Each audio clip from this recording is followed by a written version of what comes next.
Sheltani. I probably didn't say that right either, did No, you did good. You got the Elisa part. I? Well, they'll give me 50%. Yeah. You should be proud. All right. My name is Elisa Chithani. I am representing myself, and I am testifying for HB 4356. I'm currently a junior in high school, 16 years old.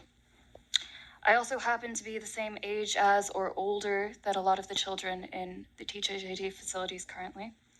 Half of these kids are also on suicide watch, as the conditions they are facing are so uniquely horrid that they'd rather die than remain behind bars any longer.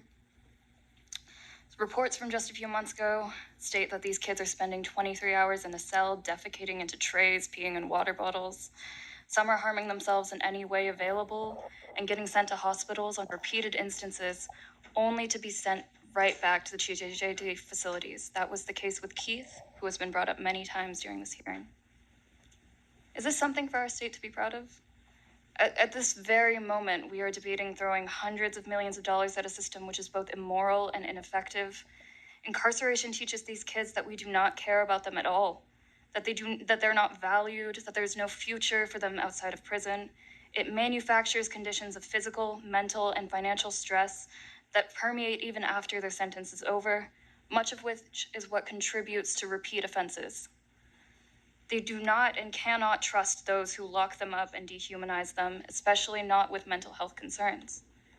Kids who are incarcerated are proven to be significantly more likely to commit a future felony than those who are provided treatment. If we are truly endeavoring to keep people safe, then why are we investing in something that causes far more crime?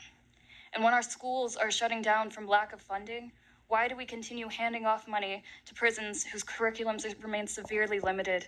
This is especially disturbing considering how schools currently funnel students into incarceration. Students suspended or expelled rather than receiving support from within their schools are 3 times as likely to make contact with the juvenile justice system in the following year. When we misallocate resources to hiding away kids who are deemed dangerous rather than addressing the root cause of their behavior, particularly in an environment like a public school, we are only exacerbating the problem. For all policies with the pretense of protecting children, we are failing to provide them with the most basic support. I understand the hesitation to shut down these facilities, as we all have a desire to help kids who are clearly distressed and don't want to leave them out to dry. But it is so evident that the experience of those who are formerly incarcerated, especially when they are young, that TJJD is not providing the structure and support.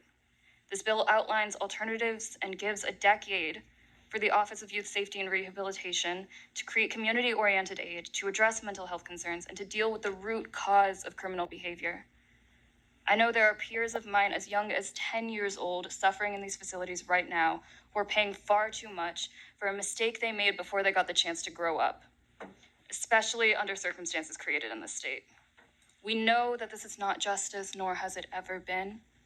This is why I urge you to support HB 4356 and redirect our time, energy, resources to rehabilitation over incarceration. Thank you. Ms. Sheltani, thank you. Did you say you were in high school? I'm 16, yes. What grade are you? Junior. Junior, okay. Yes. Thank you. Thanks. Thank you for your patience. Any questions, members? Well, thank you for being here.